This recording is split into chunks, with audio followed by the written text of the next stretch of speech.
Serial गहना जेवर या जंजीर में पंडित जी के ग्रुप के साथ अपने ससुराल आ जाती है गहना पंडित बनकर। और जब वह ससुराल आती है तो सारे लोग उसका स्वागत करते हैं और सोचती है कि मैं इसी रूप में रहूंगी जब तक अपना काम ना ख़त्म कर लूँ।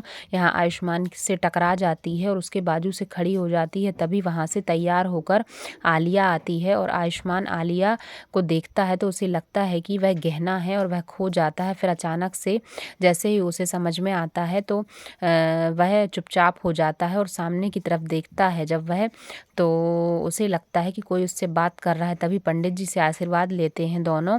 और जैसे ही आशीर्वाद लेते हैं तो जो गहना है वह छींक देती है तो भला बुरा बोलने लगती है आलिया। सारे पंडित नाराज हो जाते हैं। सामने आयुष्मान के दो रूप होते हैं, एक पॉजिटिव एक नेगेटिव। एक कहता है आलिया अच्छी है और दूसरा कहता है गहना। और आलिया की पीठ में खुजली वाला पाउडर डाल दिया है आशीर्वाद लेते समय गहना ने, जो पंडित बनकर आई है। तो साइन करने की बजाय वह खुजली कर रही है पूरे शरीर में और बात नहीं मान रही है। कहती है मुझे अजीब सा लग रहा है, मैं अभी आती हूँ, तब तक आप लोग यहीं रुकें। सब मना करते हैं कि पहले साइन कर दो, लेकिन बहुत खुजली होने के कारण वह नहीं करती है। चुपचाप से ग्लव्स पहनकर जब आशीर्वाद ले रही थी आलिया, तभी गहना ने उसकी पीठ में खुजली वाला पाउडर डाल दिया है जिसमें उनकी शादी ना हो पाए।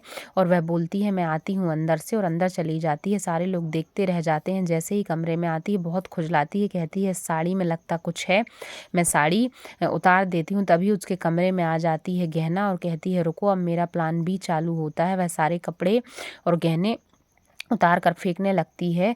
तभी उसके कमरे में गहना आ जाती है और कहती है कि रुक जाओ, मैं तुम्हारी शादी नहीं होने दूंगी।